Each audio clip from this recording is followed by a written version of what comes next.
And then when we investigate their deaths, we need to determine the cause of death, what caused them to die, and the manner of death, which is how we classify their death.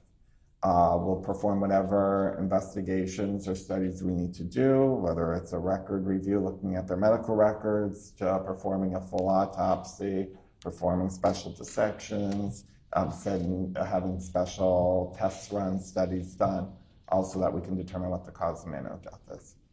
And were you working as a medical examiner for Miami-Dade County on June 25th, 2022? I was. Are you the original medical examiner who did the actual autopsy on the victim, Pedro Jimenez? Yes. So I want to talk about your involvement in this case, Dr. Mathis. When did you perform that autopsy? June 26, 2022. Where did you perform it? At our office. It's a medical examiner department. It's right across the street from Ryder Trauma at Jackson Medical Center next to Miami-Dade College Health Campus. And when the body arrived for autopsy, what was its general condition? He was in a fresh state. He had soiling from blood staining on his legs. And did you observe any signs of medical intervention, such as bandages, anything like that on the body? Yes, he had a tourniquet on his right thigh. Now, can you walk us through the steps you take when performing an autopsy, Dr. Mathis? Sure. So first, we capture the height and weight. We'll take a receiving photo of the individual. Then, if it's a suspected homicide, we'll get pictures of the hands. Then we'll collect fingernail clippings as evidence. The body will then be washed. We'll take photographs, overall photographs of the individual. And then if there are any tattoos or injuries, we'll take photographs of those. Once the photographs have been taken, then the doctor will take any written notes about the external appearances of the body, of the tattoos, of the injuries. And then at that point, an internal examination, or what people colloquially will call the autopsy, will begin to be performed. So you mentioned a lot of steps there. Yes. So I want to break that down. Can you explain to the members of the jury what an external exam is? Sure. So external exam sounds just like that. We're taking note of the external features of the body. First is the routine, their body size, their body habitus, their height, their weight, their eye color, their hair color. And then we will, after all the regular stuff has been documented, then we'll turn toward tattoos and scars. And then then we'll move into injuries. If there are any external evidence of injuries, then we'll document those down as well. So you mentioned that you document tattoos. Did the victim in this case have a lot of tattoos? He did. And was one of those tattoos the name Daisy? Yes. Now, you also mentioned you start with external injuries. So I want to talk about those. What external injuries did you observe on the victim's body in this case? Yes, so he had a through and through gunshot wound on his right thigh and a through and through gunshot wound on his left foot. Now, Dr. Mathis, you mentioned a through and through gunshot wound through the right thigh and left foot. Yes. So I want to break that down. I want to start with the left foot.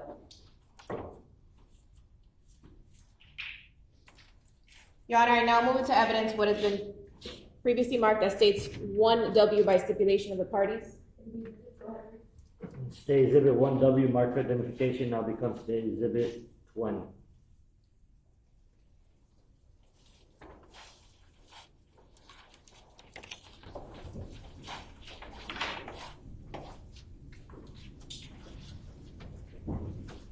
Now, Dr. Mathis, is this the victim's left foot? It is. Now, you mentioned that he had a through and through gunshot. Yes. Can I come down? I don't have my glasses. Can you show to the members of the jury where the entrance wound is on this foot? It may be hard for you to see as well, but the entrance wound is on the bottom of the left heel. And how do you know it's the entrance wound? So, in general, entrance wounds are round. They can have a rim of abrasion. In this case, though, his skin is different than the rest of the skin on the body. Regular skin, a lot of it has hair. Foot skin, the plantar skin, the skin on the bottom of the foot, it's thicker, it's more elastic than the rest of the body. Anybody who's done a foot rub can attest to it or had to remove a splinter. So when a bullet goes through the skin of the sole of the foot, the plantar skin, the tissue is very elastic, so it will retract, allow the bullet to come in. So when you have an entrance wound on a bottom of the foot, you're going to see more of a slit-like appearance. In this case, you can even see a halo where the bullet tunneled in, but the skin retracts after it, and it's just the nature of the skin on the bottom of the foot. And in this picture, where is the exit wound? The exit wound is on the Achilles tendon region on the back of the heel. How do you know that's the exit wound? Exit wounds are irregular. Oftentimes you can take them and push them together, the edges together. You can see that this has that kind of split-like irregularity to it, and that the pieces fit together like a puzzle. And now, Dr. Mathis, looking at the entrance and exit wound, can you determine the path the bullet took when it entered the foot? Yeah, so since this is the entrance wound, that's where it's entered. It's what we call a perforating wound. So it's entering through the sole of the foot, the left heel, and it is going through the soft tissue and coming out the back of the heel region of the Achilles tendon region. Now, Dr. Mathis, you also mentioned that the foot is flat and it has tougher skin, is that right? The sole of the foot, yes. Would a person wearing a shoe, would that move the path of the bullet when it enters the person's foot? Move the path of the bullet. So sometimes when you're wearing clothing or shoes, it can change the appearance of the entrance wound. It can add irregularity to it. It can also help us to confirm what we're seeing. So if you're looking at this or you're less experienced and you don't have a lot of experience looking at plantar wounds on the bottom of the foot, you can look at the clothing and you can, or the shoe, and you can interpret the directionality from the shoe or the clothing itself. And what is this photo here? That's a close-up of the exit wound on the back of the heel on the Achilles tendon region. I'm sorry, is it Achilles? Achilles tendon region, the back of the heel. And how do we know that's the exit wound? It has all the features of an exit wound. So you can see the skin kind of fits back together with a puzzle piece. If I push the edges together, it has an irregular linear. It's kind of linear, but it's irregular. That makes the features of an exit wound. And what about this photo? That is a close-up of the entrance wound on the bottom of the foot.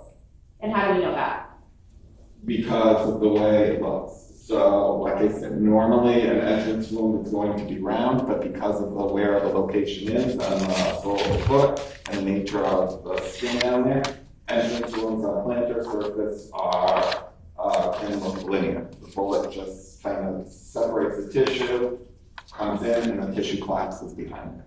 Now I want to go back to, you mentioned shoes, and that can change the shape or irregularity of a wound. Was the victim in this case wearing shoes, do you know? Yes. Did you receive those shoes? I did. What kind of shoes were they? They're like a boot, casual boot. Judge, I now move into evidence what has been previously marked as states 1X.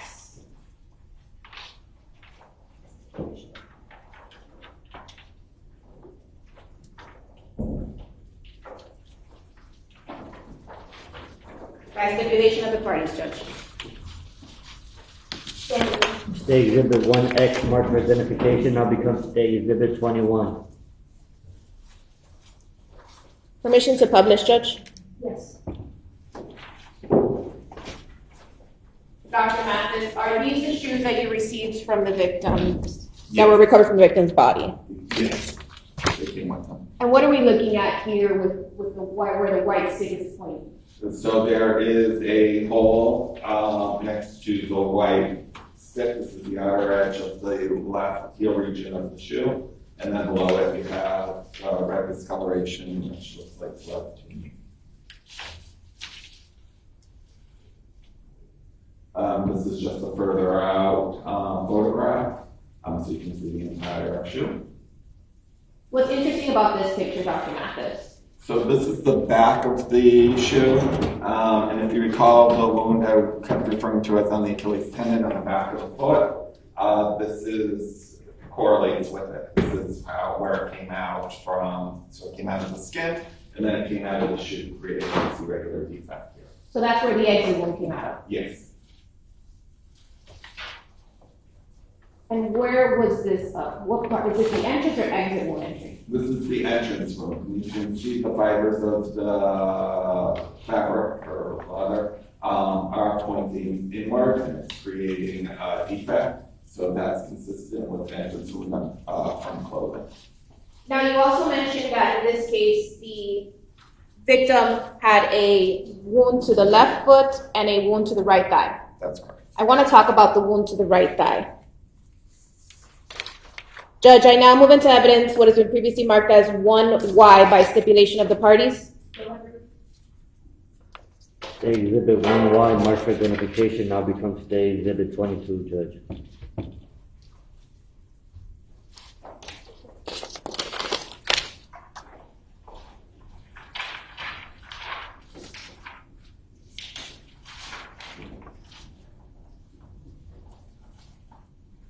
Now, Dr. Mathis, is this the wound on the right thigh?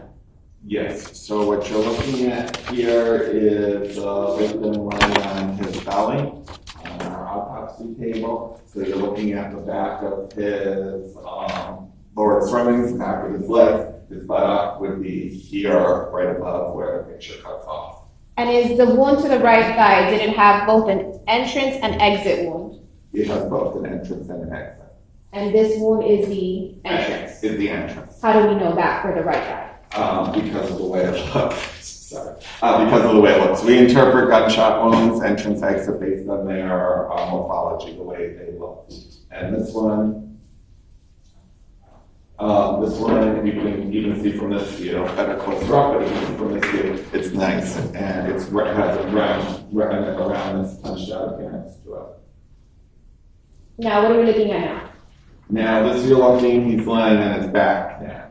And up here above, that would be the groin region above, and we're looking at from the top of the thighs down. And within the tattoo, there is a gunshot wound there. Is this a better view of the front of the victim's thigh? Yes. And what exit wound is that? That is the exit wound. That's on the front of the thigh. That's the exit wound. That's it. Same thing, just a different orientation. What about this picture? So now we're back on the back of the thigh. This is an entrance wound. You can see it has a punched out appearance. You can see the yellow in the middle, that's the fat, the soft tissue underneath the skin. So that's missing, that's the Pedro Jimenez. You can see it's got like this oval, it can be round, it can be oval, it can be elliptical depending on the angle that they go in.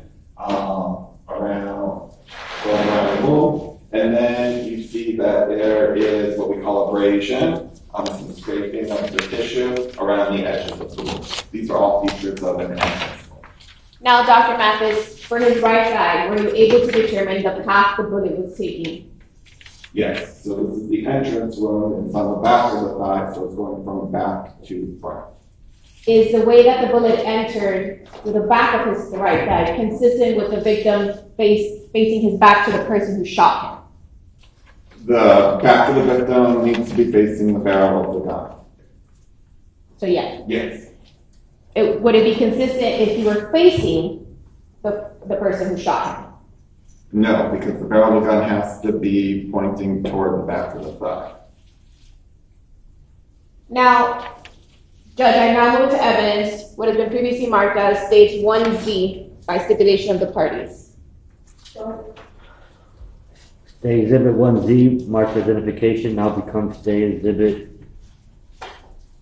23, Judge.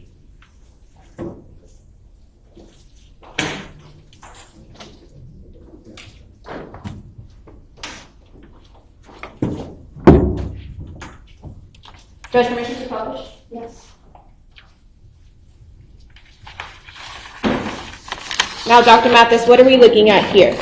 We're looking at the exhibit line, plot on his back on the autopsy table, and I took hospital probes and ran them through, flicked them through the pathways of the two gunshot. So this is the wound to the foot. Correct. And now it kind of makes more sense when you saw the shoe and how it looked on him. Harder to appreciate when you're just seeing the whole stuff. With the probe, it makes it easier to visualize. Now, Dr. Mathis, I want to take everything together, what you said. We spoke about the left foot, the path of the bullet. We spoke about the right thigh and the path of that. Judge, I now move into evidence what has been previously marked as 1K by stipulation of the parties. Stay Exhibit 1K, marked for identification, now becomes Stay Exhibit 24, Judge. Judge, permission for Yes. the witness and myself to stand over here.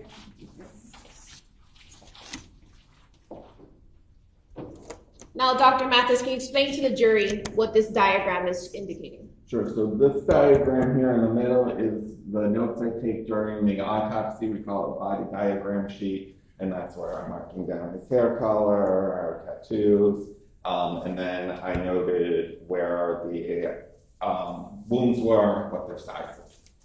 And how did the bullet first enter the body? How did the bullet first enter the body? So he has an entrance wound on the left foot. That's coming out the back of the left heel region, and he has an entrance wound on the right thigh in the back that's coming out the front of the right thigh. How is it possible that the way the bullet entered, how is it possible with that angle? How would the victim have had to have been standing for the bullet to enter the way it did? From the bottom of the foot? Yes. So that's bottom of the foot. So to get an entrance wound on the bottom of the foot, the gun has to be under the foot.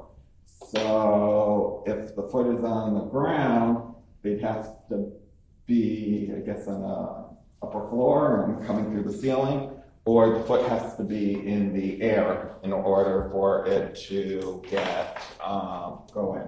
So since that scenario doesn't really make sense, the left foot needs to be up in the air in order for it to be facing the barrel of the gun. Could that be consistent with if the victim was going to try to run, that his foot was up? Would that be consistent? Yes.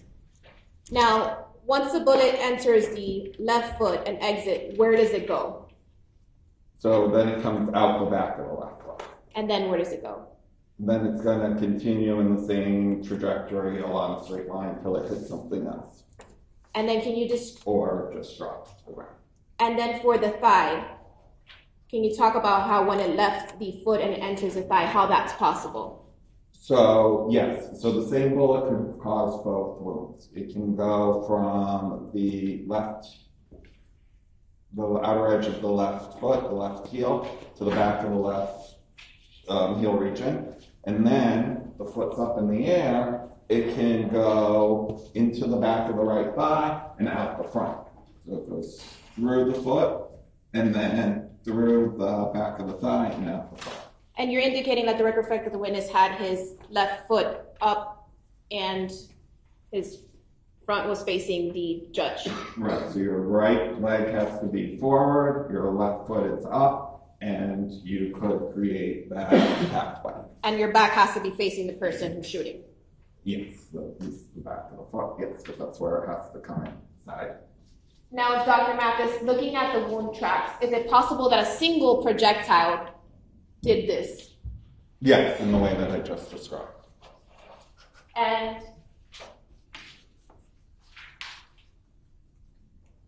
okay. we're good.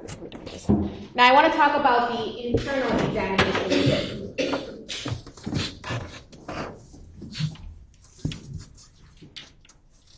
Did you perform an internal examination? I did.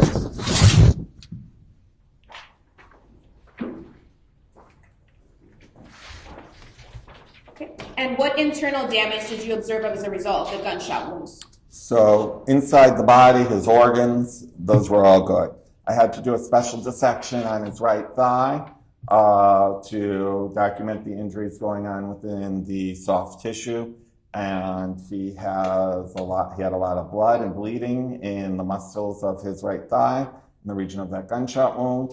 And he had holes in his femoral artery and femoral vein. You mentioned he had holes in his femoral artery and vein. Did the bullet strike or sever those major arteries? Yes, the bullet struck those arteries. And now, Dr. Mathis, based on your expertise and experience, would an injury to the femoral artery, such as a gunshot wound, cause rapid or severe blood loss to someone? It will cause severe blood loss. The blood comes from the heart, is pumping. The femoral artery comes off after the aorta branches into the iliacs. The femoral artery is one of the branches that comes off the iliac artery, and it supplies blood flow to the rest of the leg. So it's a very important blood vessel, and it will bleed, and you will lose a lot of blood from it. And are you able to estimate about how quickly a person can lose consciousness or die from such bleeding? So when we're talking about a femoral artery, it will take longer than, say, if you have a hole in your aorta or a hole in your lung or a hole in your heart. It's a bit downstream. So it can take several minutes, and then there are things that can mitigate it. If you're applying pressure, or if for some reason the muscle tissue is compressed around the wound, anything that's going to apply pressure to that area can slow down the bleeding. Now, you also mentioned that several things can mitigate that. Let's say, Dr. Mathis, that there was no mitigation. There was no covering or trying to prevent the blood loss. If pressure is not being applied correctly, how fast would the victim take to die from this type of wound? It can still take several minutes. And is based on your knowledge, was that consistent with what happened to the victim in this case? I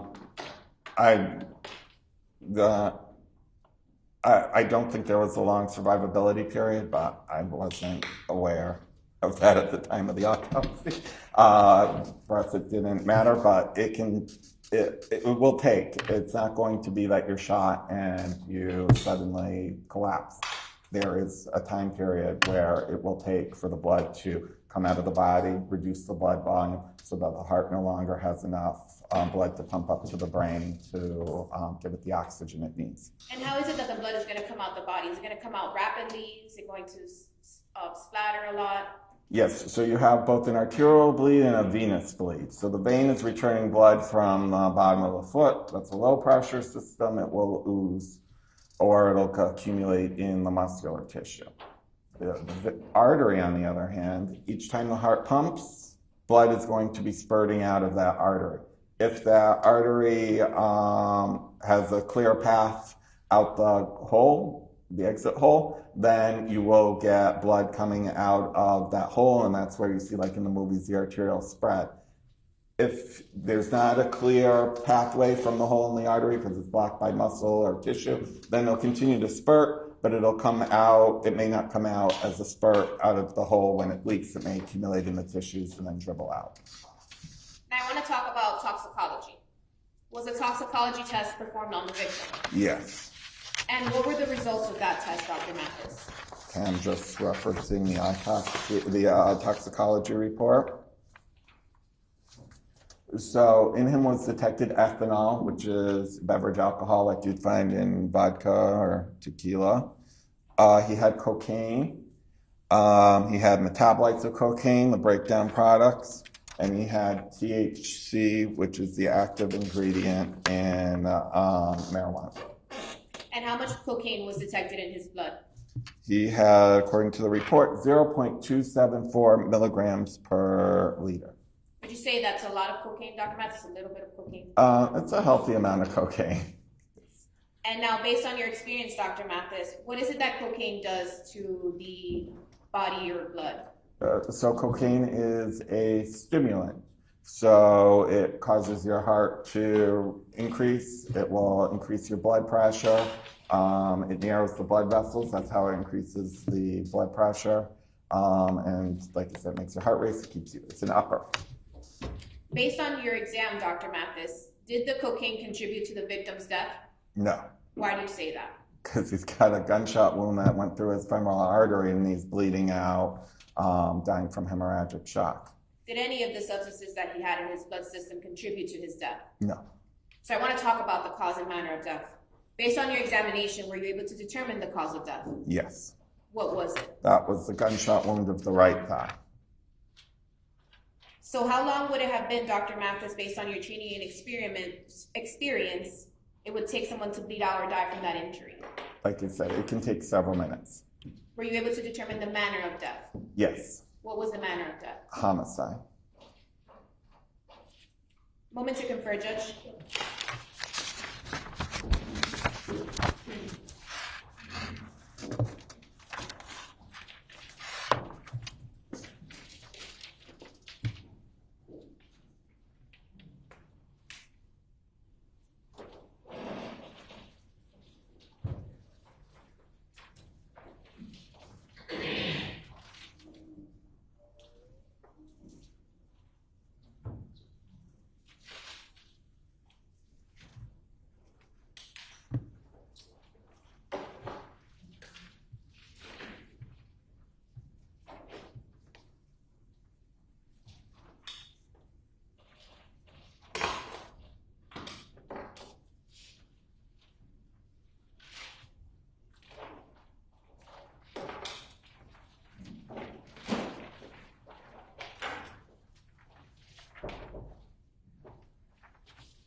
Dr. Mathis, now I want to go back to the external injuries you observed.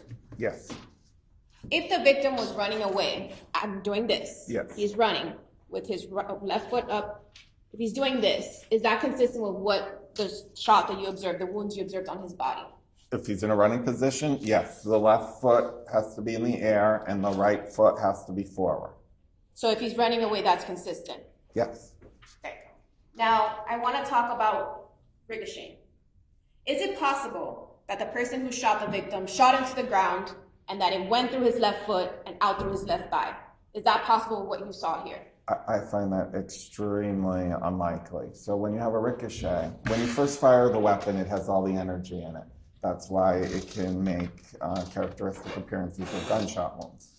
In this case, the bullet not only went through the shoe, the boot, twice, went in and went out, went through the foot, went through the thigh, in, and came out. That takes a lot of energy. So ricochet's, one, not going to be able to do that, and two, the wound on the back of the thigh would have had to have, if it managed to even get out of the left shoe, which I find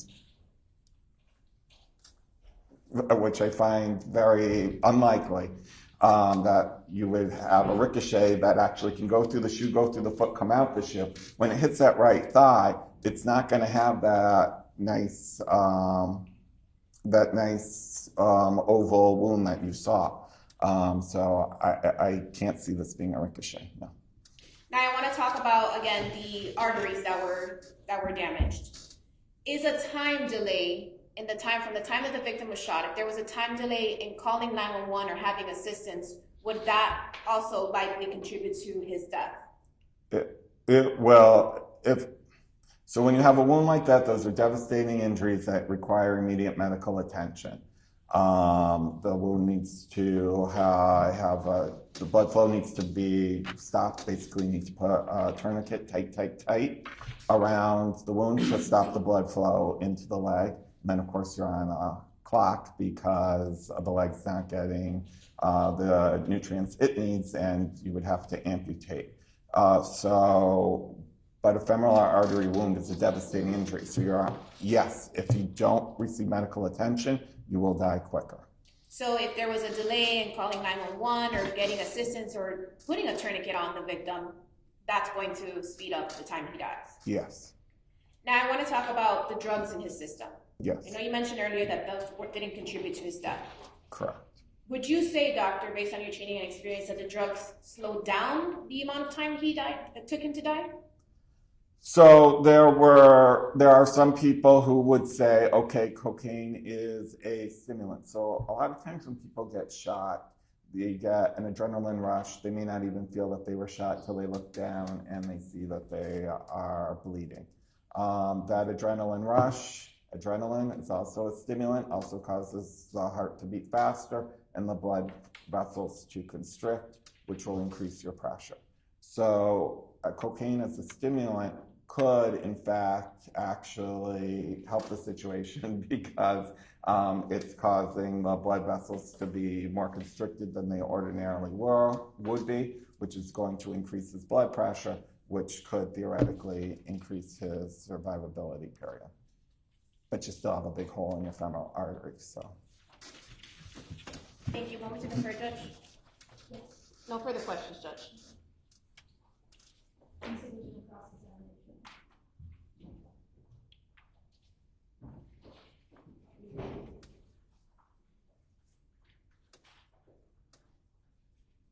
Morning, Doctor. Good morning.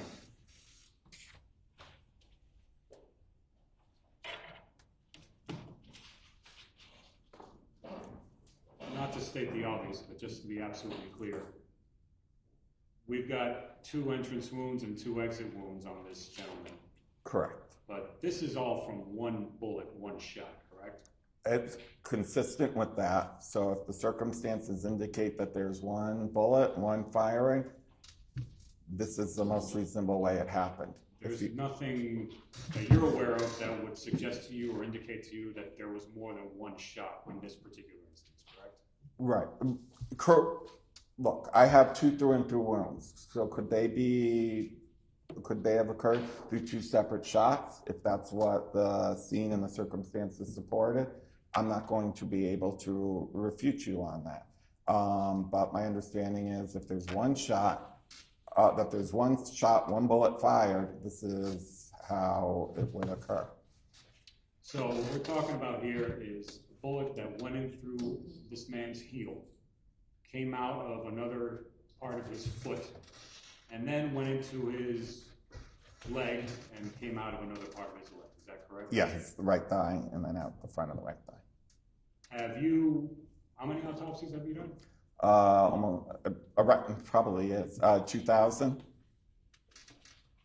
As best you can recollect, have you ever observed or do you have any knowledge of a single gunshot wound taking that particular trajectory? I've had single gunshot wounds go through both legs. I've had them go through the arm and the chest, through a foot and then the leg, a foot and then the opposite thigh.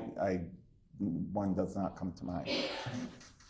You would agree that this is a highly unusual trajectory for 1 bullet, correct?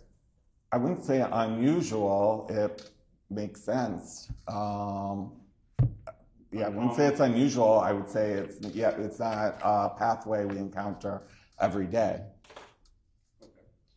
Okay. Now, when someone has an injury like this man had and aid is being rendered, am I correct that one of the first things you want to do is put a tourniquet on the person's leg? Yes, you want to mitigate the blood loss. So that's going to be pressure, tourniquet, stop the blood flow from stop the blood flow above the level of the injury. And that was done in this case, correct? That was administered? He came in with a tourniquet on, so at some point one was placed on him. Now, the amount of cocaine that this man had in his system, you testified earlier that it's not part of the cause of death, correct? That's correct. However, that amount, it is a potentially lethal amount, is it not? Any amount of cocaine is technically potentially lethal. But this amount, this isn't just any amount, this is a goodly amount, yes. Okay. A goodly amount. It's not just a small amount. It's it's consistent with recreational use. It's not like somebody you see like a body packer or anything like that. But it's not just, sometimes we'll see people, regular cocaine users, and they're probably coming down and they have just a tiny little bit of cocaine coming along for the ride. He's using, yes. So this is, we're in Miami, there's cocaine in Miami. But this is not just, like you said, not a little bit, this is a rather significant amount of cocaine that this man took, right? This is recreational use of cocaine. It's not, like I said, it's not the little bit we see with somebody that's coming down. They're in the active phase of using. Now, am I correct that that when somebody's using cocaine and they use other substances, particularly alcohol, that increases the toxicity of cocaine, correct? It can, yes. Okay. That combination, cocaine and alcohol, it produces a metabolite called cocaethylene, correct? That's correct. And in your autopsy, you tested for cocaethylene, correct? Yes. And he had 0.150 milligrams per liter of cocaethylene in his blood, correct? Yes. And when looking at the alcohol, he had 0.108 blood alcohol level, is that correct? 0.108 in the ocular fluid, 0.107 in the blood. So if he had been operating a motor vehicle,